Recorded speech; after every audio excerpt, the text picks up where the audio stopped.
देश की राजनीति एक बार फिर गर्मा गई है। अखिलेश यादव ने भारतीय जनता पार्टी पर बेहद गंभीर आरोप लगाए हैं।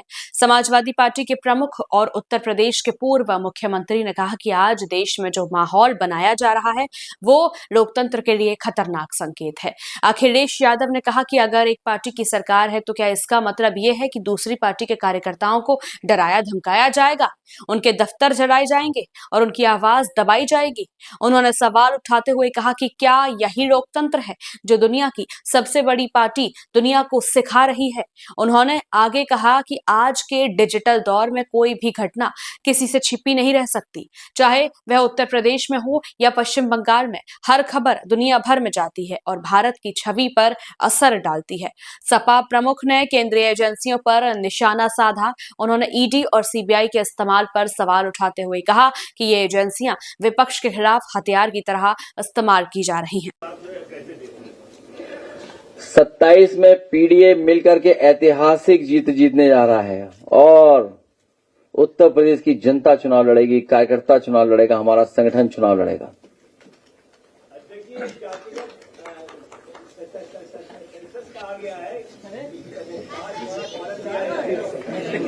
हमें उम्मीद है, लेकिन भारतीय जनता पार्टी पे कभी भरोसा नहीं कर सकते हैं कि जो लोग वो मिठाई कौन सी बताई थी मैंने, बेसन परत के ऊपर परत, सोम पपड़ी, एक झूठ के ऊपर दूसरी परत चढ़ा देते हैं, झूठ की एक परत के बाद दूसरी परत चढ़ा देते हैं।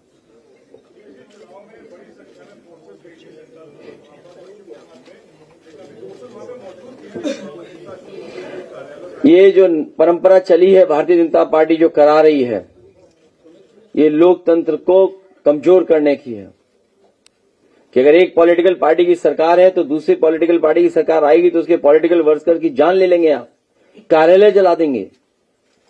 ये किसको सिखा रहे हैं? ये दुनिया की सबसे बड़ी पार्टी है, क्या सीख दे रही है दुनिया को ये? और आज के जमाने में कोई तस्वीर, कोई आग जलती हुई चीज केवल यूपी तक सीमित हो जाए, बंगाल तक सीमित रह जाएगी, ये संभव नहीं है, दुनिया में जाएगी ये खबरें।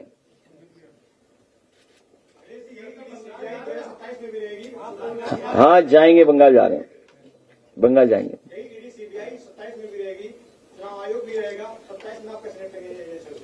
हम लोग विपक्ष में, हम तो क्या करेंगे ईडी सीबीआई लेकर के? ईडी सीबीआई उनके ऊपर ठेका एका कमा रहे हैं।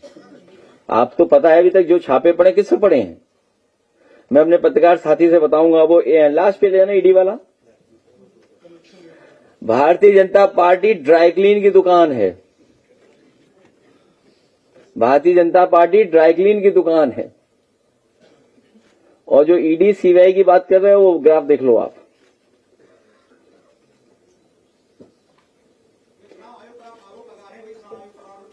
अपना अखबार तो बता दो, कौन सा अखबार? हम जानते ही नहीं, तुम्हारा नाम नहीं जानते, अखबार नहीं जानते। आज पहली बार आ गए नए आदमी टोपी लगा के। तो ईडी से पूछो ना क्या है। मैं अपने साथी से कहूंगा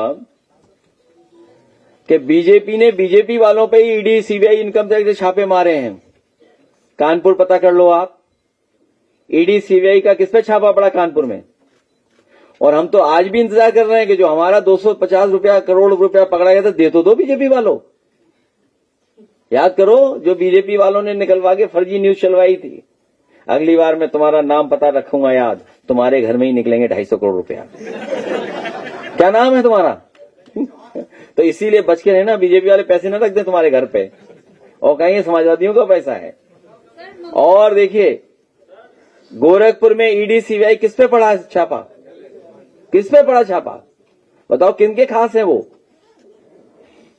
हैं? कानपुर में छापा पड़ा, बताइए। गुटके वालों के यहां खड़ी रही महीनों पुलिस, किसके खास थे बताओ? किसके खास थे? ये कानपुर वाले जानते होंगे, बताओ। नहीं जानते कानपुर वाले तुम? सब जानते हैं। और लखनऊ में जो छापे पड़े, लखनऊ में भी तो छापे पड़े। मैं ये केवल इस बात को इसलिए कह रहा हूं, बीजेपी की सगी नहीं है, इसलिए वो लोग भी तैयार हैं इस बार बीजेपी का इलाज करने के लिए। सर, ममता जी ने जो कहा है कि वो इस्तीफा इस्तीफा नहीं देंगी, उसे लेकर के क्या करेंगे? तो जब चुनाव ही लूट लिया तो क्यों इस्तीफा देंगी? वो तो अब बात करेंगे, जाके मिलेंगे तो हम बातचीत करेंगे। अभी मैं क्या कहता हूँ? आरोपी का क्या कहना चाहिए? अखिलेश जी, कल मैंने प्रदेश पार्टी से सवाल किया। भाई इलेक्शन पे तो पूछ लो कुछ, तुम इलेक्शन पे नहीं पूछ रहे, इधर उधर की बातें कर रहे हो, खाने पीने की बातें कर रहे हो। भाई यहाँ खाने पीने को नहीं मिलेगा, खाने पीने को हम बता दें कहाँ मिलता है। ये जो सिविल अस्पताल है इसके पास एक बिल्डिंग है, वहाँ मिलता है खाने पीने का, और एक पिज्जा हट की दुकान है उसके बगल में कोई एक दुकान बनी है, वहाँ मिलता है।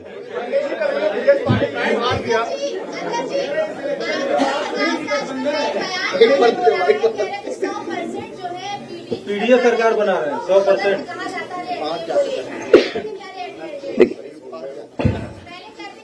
उन्हें जिताया है पीडीए ने, आपको पता होगा। जो आज वो बने हैं या बने, पीडीए नहीं जिताया है। और एक कोई है जहां से लिख करके बाकायदा पहुंच जाता है जो ट्वीट हो रहा है। क्या संपर्क में है? अखिलेश जी, कल मैंने प्रदेश पार्टी से सवाल लिया कि बंगाल में बीजेपी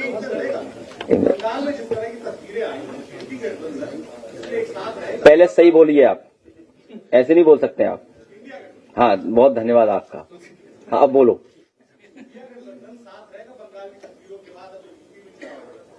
इंडिया गठबंधन और समाजवादी पार्टी का जो अलायंस है, समाजवादी पार्टी वैसे ही काम करेगी। लेकिन आप ये पूछ ही नहीं रहे हो, ये जो ग्राफ है, ग्राफ दिखाओ दोबारा। इनके अपने हाथ में कोई ग्राफ है वो तो पूछो ना, कैसे वोट बढ़ गया। अरे नहीं है ग्राफ, दो उसके, इनके पास नहीं है, दो एक कॉपी ने भी, उस पर सवाल करो भाई। जो बेईमानी की है उस पर तो पूछो ना। नहीं, वोट डकैती पे तो पूछे कुछ। ये देखिए, ये नहीं, और दूसरा लगाइए कुछ, वो कुंदर की लगाओ या वो लगाओ, अम्बेडकर नगर का सीट थी, क्या नाम था अम्बेडकर नगर? नहीं, अम्बेडकर नगर भाई, लालजी वर्मा जी की कटहरी विधानसभा। बताओ, कटहरी विधानसभा का पूछ लो ना, आप क्यों नहीं पूछते? आपका हाथ जो टूटा है वो स्वस्थ हो जाओ आप। और हमारे पास हड्डी का डॉक्टर बहुत अच्छा है, कोई अगर बताओ तो उसका भिजवा दें आपको। बे मतलब की बातें पूछती हैं, बताओ। अच्छा, यहाँ वोट चोरी हो रही, डकैती हो रही,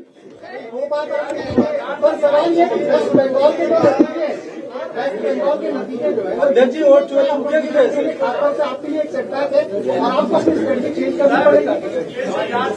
हाँ, मेरा पत्रकार साथी ये पूछ रहा है, अभी कोनी से नहीं देखा क्या बताया जा रहा था। इस बार पीडीए भारतीय जनता पार्टी को पूरा का पूरा हटा देगा और हमेशा के लिए हटा देगा। मुझे प्रेस किसी और संबंध में आज करनी थी, लेकिन न्यूज साइकिल में वो आज इतनी कामयाब नहीं होती। 2 हफ्ते बाद उस पर करूंगा मैं, तब जरूर आप आना और जानकारी देंगे। मुझे उम्मीद है वो पढ़ लिख करके आप भी आओगे, या कहो तो पहले दे देंगे कॉपी आपको, फिर पढ़ लिख करके आओगे तो अच्छा रहेगा। या उसके बाद स्टोरी करना कि हमने क्या गलत डेटा दिया है, आप ठीक कर देना हमारा डेटा। अब मान लीजिए ये है पत्रकार दिल्ली साहब, वो बताओ ना, जिन्होंने जांच की थी उस अधिकारी की, और 8 डीजीपी हैं वो, जिन्होंने जब जांच की थी उसको दोषी पाया था। अब बताओ डीजीपी क्या कर रहे हैं, कार्रवाई कर रहे हैं क्या? आप बताइए।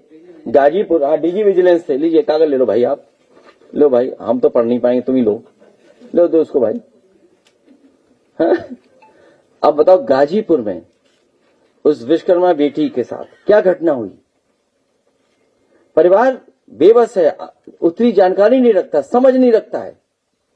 उस बेटी का दाह संस्कार कर दिया बिना पोस्टमार्टम के। उसके पिताजी के क्या आरोप है, मां का क्या आरोप है? वो तो चैनलों ने चलाया है, लेकिन उसके बाद दबाव बना। उसके बाद वो कुशवा बेटी के पास गया था मैं मिलने, हरदोई में।